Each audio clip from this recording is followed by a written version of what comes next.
So anybody that watches me will notice that I have new camera, I have new microphone, and I'm really trying to up my game. But I thought today I would talk a little bit about the concept of faith. Faith is something that for me is very central to what I do and how I move through the world, and it's part of what allows me to have the presence and also to have the courage and confidence to do things that I might do out there, whether it's through business or through social interactions or just even just walking out the door. And so many people say that they have lost faith. Well, the truth about faith is that you always have faith. It's almost like I see you wake up every morning and you're given like faith dollars.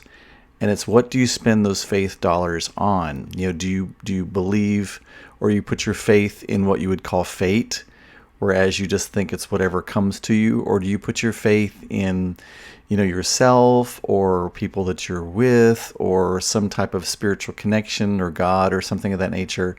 You put your faith somewhere. Faith is something that cannot really be held in you. It's something that you have to spend every single day, and you spend it every day. So you never lose faith. You just are putting your faith in something that is not really working in your favor. And that's really what the whole idea of connection with spirit is. If you're looking at it universally or over wide, as far as like the God source is concerned, there is nothing bad or good. We're the ones that get to say whether something is preferred or not preferred. Everything expands the universe as a whole. But we have a whole lot more fun. We have a lot more joy. We have a lot more, we feel more open to express and create when we are living in joy, when we are living in and really expressing those things that we prefer against those things that we don't prefer. And the reason I put it that way is because it's when we put that judgment into things of this is good and this is bad and this is evil and this is wrong, that we really get ourselves tied up, because however you see something is how you are seen as well. And of course, there are things in the world that should change. There are people that treat people wrong, things of that nature. And we as a society, we have to believe that, right?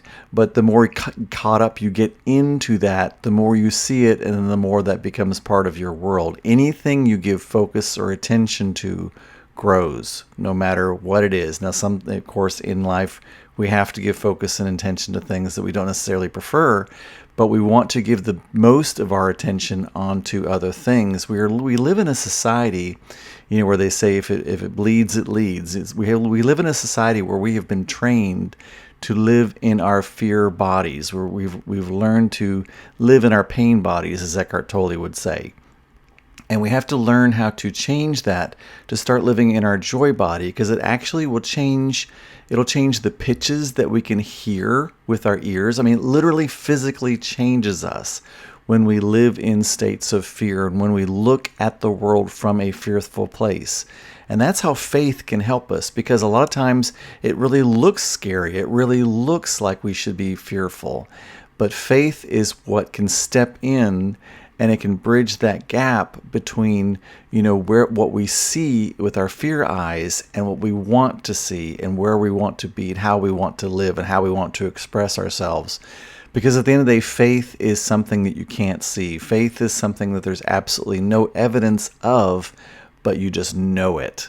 You absolutely know it. And tied into the idea of faith is also the idea of grace. And grace it's like this buffer zone, right? That kind of keeps us in a safe spot while we explore. I often think that part of what the components of grace is the idea of our space-time that we live in. In other words, it takes time from the moment that we conceive and focus and intend on something before it actually becomes into fruition. And I believe that's grace, so that we can redefine it and get it even more specific to make sure that what we're focusing and intending on and saying, this is what I want, to make sure it really is what we want. Because a lot of times, until we become conscious, really, we'll focus and intend on things that we don't really prefer, but we decide that that is something that, that's the way we view the world. Now, for me, when I was back in my depressed, anxious state, what I did was I focused on my fears, thinking that somehow logically I was going to be able to figure out how to overcome those things and how to stop them from happening. And what I was doing, because I was focusing and intending upon them, I absolutely created them. So that in my life, that was a testament. That was how I understood how the universe works in relation with me, and how it was time for me to become more conscious and become more decisionary as far as to what I was going to focus and intend upon and call into being, because I wanted to live a more joyful life. And I think that's what we all want to do. So for me, grace is that period of time where we're given that moment to really reflect on what we are focusing and intending upon, to make sure that's really what we want. And we're also held in that kind of safe space. And also tied into faith and grace is the idea of beliefs and thoughts. Beliefs are what we really usually base our faith, or how our faith muscle really is exercised, because faith is a muscle for sure. But our beliefs are based upon just the thoughts that we keep thinking. They're just patterns of thoughts that we keep putting in there. And there's this collective consciousness. Sociologists have studied and found that, whatever our forefathers thought, we take as truth. We take that on as truth, where to them it was just a thought. And that just is passed on from generation to generation. And you can see how those thoughts and beliefs just get added layer upon layer upon layer. And what is happening today in our current world is that a lot of these beliefs, a lot of these past thoughts are really being questioned, and found that they are emperor with no clothes. It's found that there is no support for that. And that's very... it's not very. It's very destabilizing, because it's changing a lot of our viewpoints of who we are as people. It's changing the way people live. There's lots of complaints of like, oh, this new generation doesn't want to work. Well, they don't want to work 30, 40 years at the same job and then die and then retire and then or retire and then die 3 years later. That's not how they want to live their life. They're deciding that it isn't as important to achieve all the things that we as Americans or Westerners have said is important for us to achieve, when that really isn't bringing me joy and happiness. And hey, maybe I can have joy and happiness and freedom today by changing my choice of what I will do. So that's what's happening. A lot of these institutions are crumbling and going away, because we're taking a look at how they were actually structured and actually where they actually are. And we're in a very privileged position, because a lot of reasons those beliefs and thoughts came into being in the past was because life was physically very hard in the past. And we're extremely privileged now because we've gotten to the technological, advanced state where we don't have to work physically as hard for things, because a lot of things are taken care of for us with machinery and systems and things of that nature, where we're not necessarily the ones that have to go out with the shovel and dig the ditches. We now have machines that will dig the ditches for us, dig it deeper and faster and more efficiently than we ever could. And so it's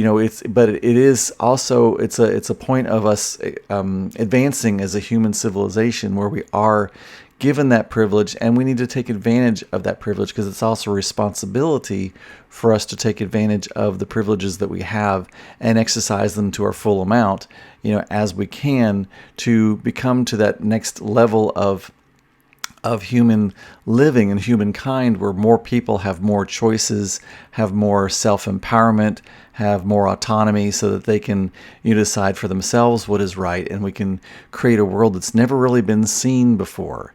And all that's going to take new thoughts and new beliefs, and understanding the grace that we are walking through in this very destabilized time, and having faith that all is going to work out in our favor. As I've started with, as Abraham Hicks says, things are always working out for me. That's just something I say all the time now. And it's absolutely the way it is, and it's a frame of reference. It's a viewpoint. It's a way to take a look at things, and look for the opportunities in absolutely everything. See everything as a reward. See everything as a gift. See everything as something that wants to teach me something. Now, looking at things as everything being a gift, that doesn't mean that the wrapping paper looks good. Sometimes the wrapping paper is really crappy. But there is a gift. There is something in it. There's something for me to see. There's something for me to understand what my relationship with it is.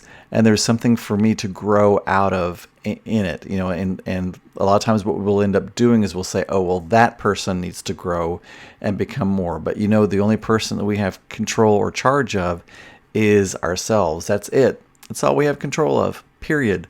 So it's time to start to take responsibility for who we are and how we express in the world, what we focus and intend upon, how we use our faith muscle, how we understand grace, what thoughts we're thinking, and the beliefs that we establish from those thoughts, because that's truly who we are. That becomes our personal reality, which becomes our personality, and then that's who we become in the world. That's how we express, that's how we treat ourselves, how we treat others, and how we move forward. And how we are today is very indicative of what is going to be for us in the future. So if you don't like it today, it's time to take a look at yourself and see, how can I change? What can I think differently? What can I believe and think and move into a different space? And what kind of faith can I possibly have? And do I understand the comforting moment and space of grace that holds me in there while I'm able to take a look and explore those things? Because sometimes when you explore those things, you're not necessarily 100% present, because you're really focusing and intending on who are you and how are you showing up. And grace can help you in that as well. So I hope that you take this to heart. Have any questions, please ask me below. And by the way, I've started a free private Facebook group on to learn more about the angels and divinity and metaphysics and just who we are and what reality really is. If you go to facebook.com/groups/Divine Angelic Manifestors, it's called Divine Angelic Manifestors. I'll have a link in the comments down below. Would love for you to join. It's free and it's private. And you're able to, and I'm also always posting new information in there and trying to do things, there's no try, there's only do. I am doing things that are helping all of us to expand energetically and spiritually to change this world, because that is my personal goal. Is my daughters are planning on having a baby, and I want this world that baby grows up in to be amazing, filled with joy, and to strip away this fear. It's just bullcrap. That's what it is. So I'm just going to say love, peace, release, and have an amazing day. I already know you are.